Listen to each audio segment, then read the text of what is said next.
जहां राणा सांगा को लेकर दिए गए विवादित बयान का मामला अब तूल पकड़ता जा रहा है। दरअसल रामजीलाल सुमन का नया बयान सामने आ गया है।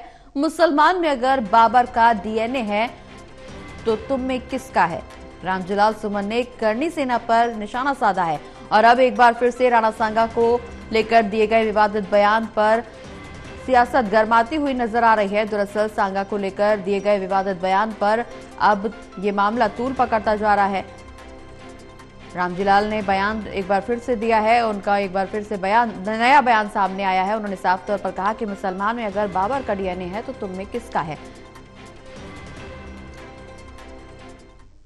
ज्यादा जानकारी के लिए हमारे साथ हमारे असिस्टेंट एडिटर ललित नारायण कांडपाल जी फोन लाइन पर जुड़े। ललित जी, राणा सांगा को लेकर दिए गए बयान पर लगातार सियासत तेज होती हुई नजर आ रही है। रामजीलाल का एक और बयान सामने आ गया जहां उन्होंने साफ तौर पर इस बात का जिक्र किया कि राणा सांगा में अगर डीएनए को लेकर के उन्होंने बयान दिया है। उन्होंने कहा है कि मुसलमान में अगर बाबर का डीएनए है तो तुम में किसका है? और अब इस पूरे मामले को लेकर के सियासत गरमाई हुई है।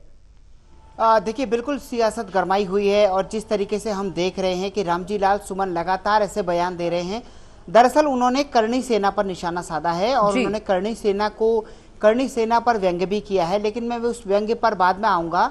मैं पहले आपको ये बताना चाहता हूं कि उन्होंने जो बयान दिया है वो उन्होंने कहा है कि कहा जाता है कि मुसलमानों में बाबर का डीएनए है। अगर मुसलमानों में बाबर का डीएनए है तो फिर आखिर आप में किसका डीएनए है? तो ये उन्होंने सवाल पूछा है। और दरअसल कल वो आगरा में अंबेडकर जयंती के बाद उन्होंने ये बयान दिया और उस बयान को लेकर अब सियासत गर्म हो गई है।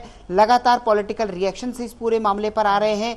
और वहीं दूसरी ओर उन्होंने एक व्यंग्य करते हुए भी कहा कि हमने तो देश में 3 तरह की सेनाओं के बारे में सुना था, आर्मी, एयरफोर्स और नेवी। ये 3 सेनाएं होती हैं, लेकिन ये चौथी जो करनी सेना है ये कौन है? उन्होंने सवाल पूछा है। उन्होंने कहा है कि अगर आप अपने आप को सेना बताते हैं तो आपको अरुणाचल प्रदेश को बचाना चाहिए जहां पर चीन ने कब्जा किया है। तो उन्होंने कल काफी देर मीडिया से बात की है और उसमें काफी सारे बयान दिए हैं। उन्होंने साफ तौर पर कहा है कि जिस तरीके से ये पूरा विषय चल रहा है वो निश्चित तौर पर एक तरह से बेहद दुर्भाग्यपूर्ण है।